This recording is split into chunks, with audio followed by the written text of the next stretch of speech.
بكل بيت لتجعله ركاما من تراب مؤامرة تدور بكل بيت لتجعله ركاما من تراب مؤامرة تقول لهم تعالوا إلى الشهوات في ظل الشراب مؤامرة تقول لهم تعالوا إلى الشهوات في ظل الشراب مؤامرة مراميها عظام تدبرها شياطين الشيخ مبنانتهي inay gabadha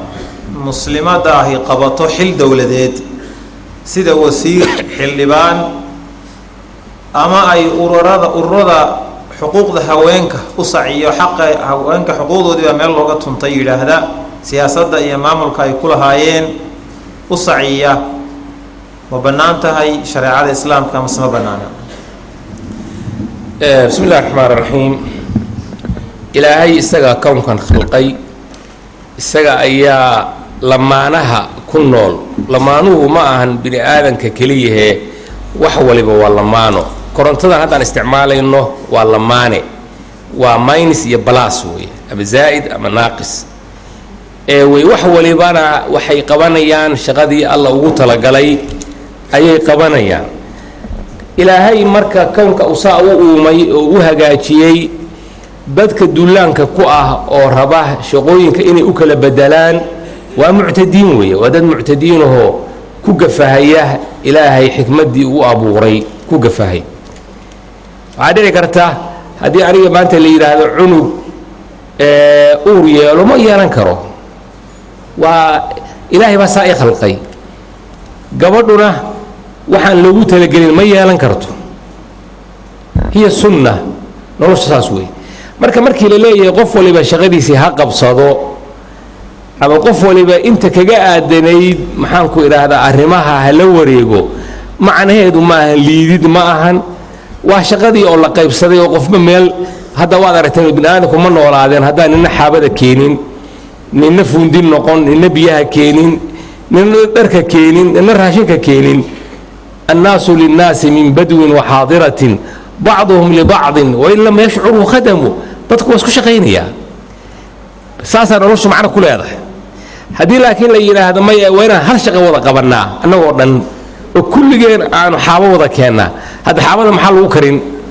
wax lagu kariyo male saadarteed marka ilaahay tawsiica uu subiya haweenka waxa loogu talagalay warshad noocaas weeye waxay qabanayaan waa guriga ba u asal ah waqarna fi buyutikunna ayaa asal ah caruurtay nuujiyaan waa tijaaraysan karaan beec waa geli karaan wax waa qabsan karaan arrinkaas shariicadu uma diidin xoolo waa yeelan karaan mas'uuliyad taama ay leeyihiin arrinkaas arrin la diiday ma ahan laakiin shaqooyinka inay isdhex galaan maaha haweentu markay shaqo qabanayso waxaa la ilaalinayaa shaqadaasi inayna xaq dayicin caruurteedii iyo magaciisigeedii waa inaana meeshaas khulwa jirinin waa inaan isdhexgal iyo ayadii raggii isdhexgelinin waa inaan xayaageeda iyo sharafteeda wax uga imaanaynin waa inay shaqo munaasib u ah oo ay qaban karto uu yahay arrintaas ayaa shuruud u ah haweentu inay shaqayso masalada wilaayada ummadda madaxdeeda xataa raggoo dhan looma ogola raggoo dhan xataa looma ogolay waxaa loo ogolaya shuruud ayaa xataa ragga laftigoodu ay ku imanayaan maaragtay ninku inuu cadli yahay inuu kan yahay inuu kaa yahay القوي الأمين ولاية شرط كاسا لبضع شرط بيلاده القوة والأمانة بحسبها قوة حسب كذا وكل دوران كرتا مر علمي من نقون كرتا مر واحد نقون كرتا محام كذا هذا فرعوني كلو سيد ملتري إلى هالمالة أريكاس مركها وينكو إني نقدان مدح من ولاية نقدان تالو مؤكلا لأن يفلح قوم ولو أمرهم امرأة نبي واديري صلوات الله وسلامه عليه أرنكاس قولنا سمن ليبانين هذا مدحوينا نقطه أو محامك هذا كوا حتى هذا نقول حين هي أوله مدحوينا نقولي أنت هوين نقطة مدحوينا رجال بيتك أنت هوي habartii Hillary Clinton maxay ku dhacday waxa weeye inay haweenahay bay ku dhacday cod lama siin idinku ogtiin hatta markay faantay oo tiri aniga ayaa markii bala dhacdo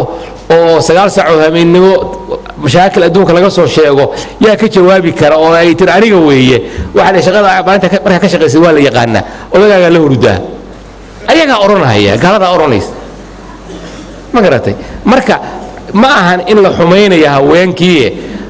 shaqada waa la kala leeyahay qolada shaqada ha qabsato maxaan ku raacay qoladan gender balancing oo ayaguna hadda soo baxay waxa weeye haweenka hadii aad diintooda iyo waxqabadkooda ka shaqeynaysaan ka shaqeeya agoon baa jirta aytaan baa jirta haween laga dhintay baa jirta dad fuqaraa baa jira qoysas aan waxba shidan baa jira idaacada kaliya ka hadlinayna dadka wax tara oo harqaanka in la bara haweenka ka shaqeeya in loo suubiyo maxaan ku raada waxay ku masruuftaan caruurtooda yani waxaas ka shaqeeya laakiin maalin walba idaaca gender balance iyo ninba isku dheerinaya iyo wada gaardinayna waxaasi wax sax ma ahan wallahu a'lam صليبيون في لؤم الذئاب شيوعيون جدر من يهودي صليبيون في لؤم الذئاب